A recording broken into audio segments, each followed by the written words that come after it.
What is the ass whooping that you might even remember, that Bonecrusher would remember? That I got beat up? Yeah.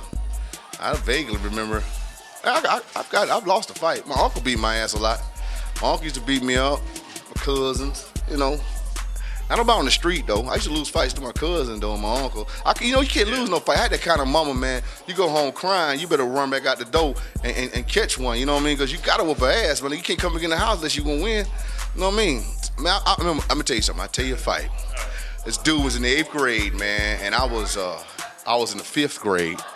And this guy, man, he was a big dude too, man. Yeah, I wasn't gonna win the fight regardless. But he slapped me across the top of the head, man, hard. I was like, God damn! You know, I ain't gonna lie, man, it hurt like fuck.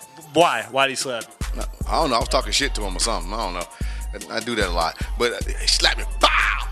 Man, I was like, God damn, that hit me again, bow! See, you motherfucker. So I ran up on him and hit him, right? I hit him and then grabbed him and fell on him and then got up. And mind you, he in the 8th grade. So I'm a little dude. Well, I wasn't never little, but I look big for my age. But I was in 5th grade. So I run in the house, right? I'm like, Mom, this dude trying to fight me. She said, you don't get your ass up out this house, nigga. I don't tell that fucking punk shit. You better take your ass. This is no lie. My mama. So your mother wasn't protecting you in this situation? Hell no. She never did. My mama used to, listen, my mama is a different lady now. She's all nice and humbled and happy, you know. And she all, oh my God, you're talking too loud, talking too loud. But back then, boy, you come in the house with some old sideways, like you about to cry. You better get your ass back out this motherfucking house, man. Don't come back up in here with that punk shit. Especially in my neighborhood, man. I live in the hood, man. So it was like either you was hard or you better act like you hard or you better, it was no other way to do it because, you know, you didn't want to get punked. You get punked enough, man, you know, it's just not the way to go. So I had to do what I had to do, man. I lost a lot of fights and I won a lot. But in this particular fight, you were in 5th grade, he was in 8th grade, you're running into the house, your mom says, get the fuck out of the house, don't come in here with that shit, and then what happened? And then I went back out and got my ass whooped. Hot damn. And then come back in the house for a while.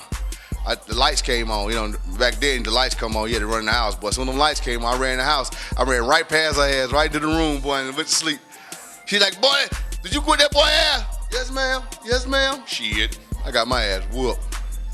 Did she smack you around at all when you tried to come in there hiding and shit, or what's good? Hell no, my mama don't play that. She never hit me like that, but you know. I got the hairbrush once, and I know that sucked. Yeah. With a switch, I don't know. See, little kids know about switches, but just go outside. Your mom be like, "Go get that switch, boy." I don't get that switch, boy. You whipping that switch in the air as you walking back to the house. Like, God damn, I wish it snow or something. Blizzard, tornado, earthquake, some natural disaster. God, I'm about to die. So.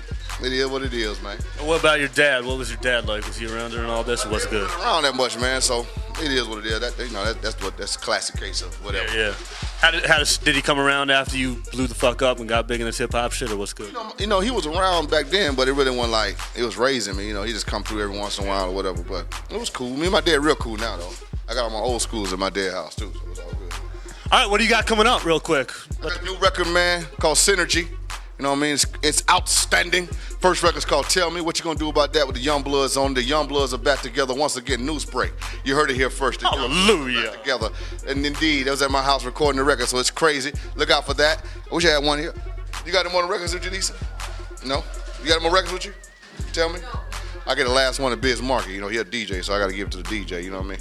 But prepare yourselves for entertainment at its finest and its high. At its high! Prepare yourself. Let me tell you something. It's like going to a movie. It's going down real big. You know what I'm saying? You pay for the price of admission. You're going to pay $10, $11, $12 to buy my CD. You're going to pay the price of admission. You come to my show, $30, $40, you're paying for the price of admission. I'm not going to stand there and just hold the mic. No. There will be fireworks. There will be dancing. There will be naked ladies. There will be mosh pits. There will be destruction and mayhem everywhere. But so I'll tell you something. What are you going to do about that? You ever think of doing heavy metal, death metal, Cannibal Corpse type shit? Indeed. I should do it all. What's good, before we wrap it up right now, Dungeon Family, Outkast, you mix it up with them at all? I know back in the day, definitely. Oh, yeah. You know, shouts out to Outkast, man. Outkast is one of the greatest groups ever, if not the greatest group ever. Shouts out to Andre. To me, one of the greatest lyricists ever. I think the greatest lyricist ever. Best dresser. Oh, I don't know about the dressing part, but, you know, I mean, the brother do what he do, you know what I mean? But the whole thing about it is that I think Andre is the greatest rapper ever, and I think the Outkast is one of the greatest groups ever, you know? And shouts out to the Dungeon Family. Shouts out to everybody from the A that's doing their thing, man. Peace up, A-Town down, and I'm out. out of here, man. I'm going to eat me some sandwiches and prepare yourselves. I know you haven't had an interview like this ever, and you never will because these other guys are too cool. They too cool. They want to wear their jewelry and their diamonds. I'm not going to do that, and I'm rich as fuck. Boom. Got a house, baby. Prepare yourself. Underground television, underground radio. Indeed. Hey, you been on the site, undergroundhiphop.com? You ever hold us down on their blogging? Yeah, definitely. Don't lie to me now. I wouldn't lie to you, brother. I check out all the sites. I want to say all the names sites because that's competition. But there's other sites I check out too, you know what I mean? I like to see what people are talking about, what they thinking, what they feeling, what they doing inside, how their brains are moving, if the cerebellum connect to the uvula and all the other things that go along with it. And yes, indeed, sir. And yes, indeed, sir. Oh, God. It goes down this way. What you gonna do about that?